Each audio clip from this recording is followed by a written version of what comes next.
Hi friends, I'm very happy to see you here. I'm Shankar Pandey and this is the Dr. USP channel. I host videos on media, communication and research on this channel. In a couple of earlier videos, I have spoken of visualization of similarities approach for conducting systematic literature reviews. The TCCM framework can complement and supplement the VOS method. Let us see TCCM framework for systematic literature reviews, a step-by-step guide in this video.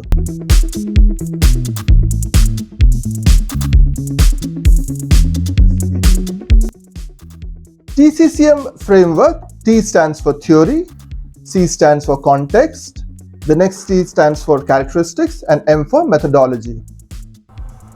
Using frameworks for systematic literature reviews is a convenient way of summarizing insights into a research field. A systematic literature review can be explained as a research method and process for identifying and critically appraising relevant research, as well as for collecting and analyzing data from said research. It synthesizes research findings in a systematic, transparent, and reproducible way.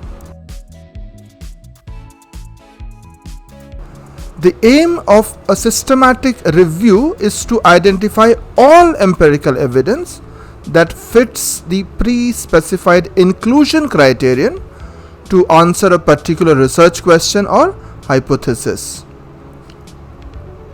Using explicit and systematic methods when reviewing articles and all evidence, bias is minimized. The TCCM framework is a comprehensive framework that provides a structured approach for analyzing and synthesizing the literature on a particular topic.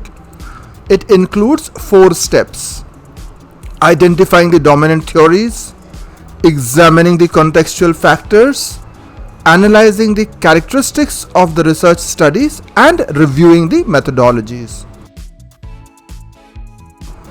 The first step in the TCCM framework is to identify the dominant theories that are used in the field of study. The researcher aims to identify the main theories, concepts, and frameworks that have been used to guide research in the area. Through this, they can gain a deeper understanding of the conceptual underpinnings of the research field.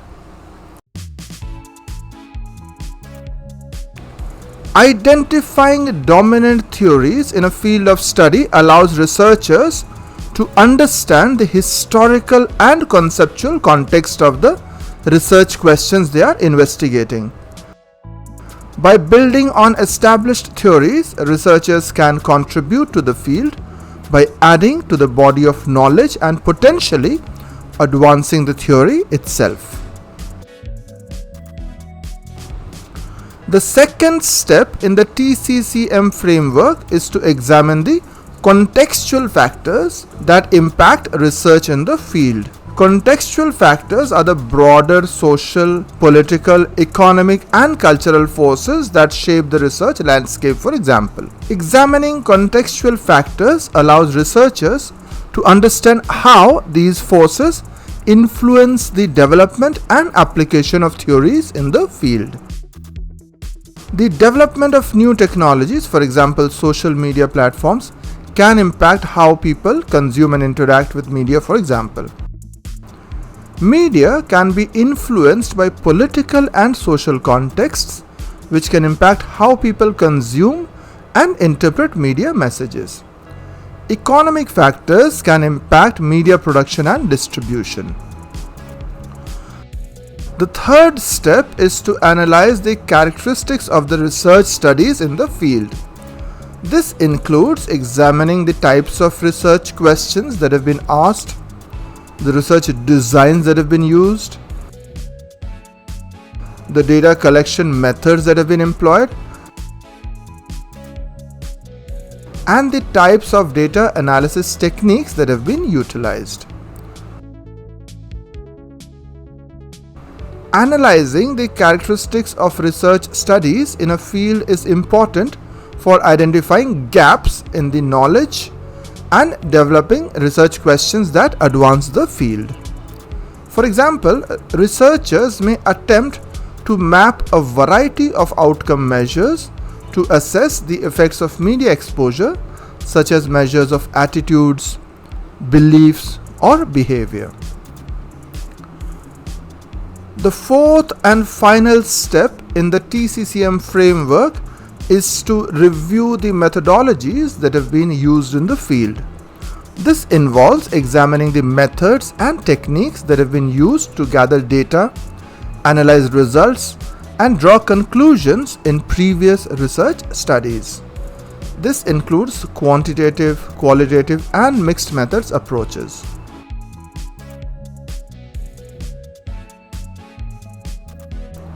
So in the first block, we incorporate the relevant theories in the field.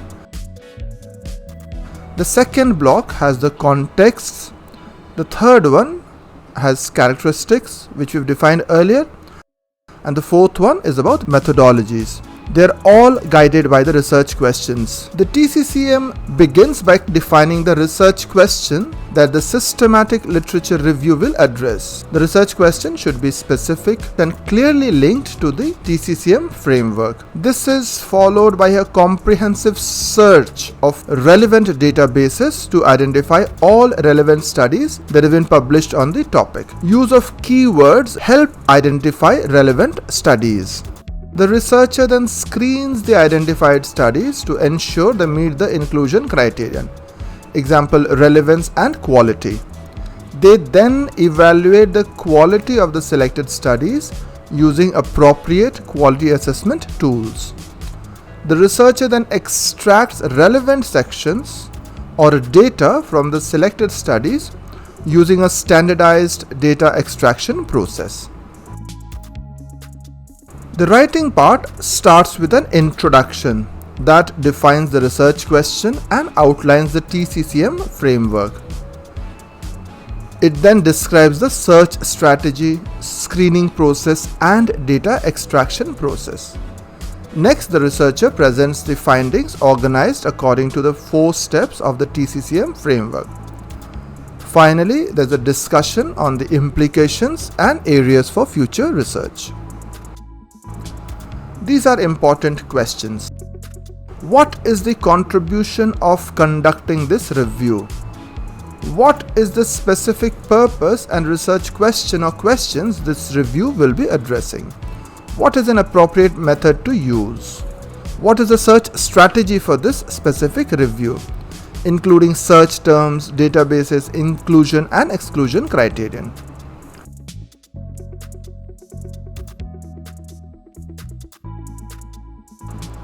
Does the research plan developed in phase 1 work to produce an appropriate sample, or does it need adjustment?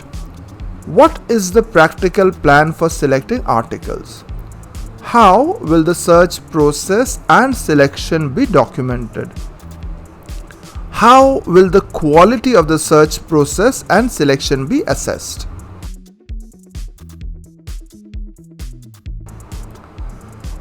Then, what type of information needs to be abstracted to fulfill the purpose of the present review? All initial literature searches yield many articles. A transparent strategy is needed to identify which are actually relevant. The researcher needs to provide reasoning and transparency concerning all choices made. He must provide logical and valid motives.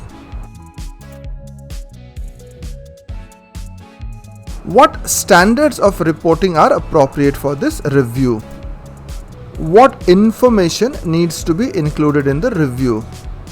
Is the level of information provided enough and appropriate to allow for transparency so readers can judge the quality of the review? Are the results clearly presented and explained? Other important questions include: can the study be replicated? Is the result of the review reported in an appropriate and clear way? Does the article synthesize the findings of the literature review into a clear and valuable contribution to the topic? Are directions for further research included? Are the results from the review usable? PRISMA, or Preferred Reporting Items for Systematic Reviews and Meta-Analysis, is another popular framework. This framework is a set of guidelines for conducting and reporting systematic reviews and meta-analysis. It includes a checklist of items that should be included in a systematic review, such as the search strategy, inclusion criteria, data extraction process, and quality assessment.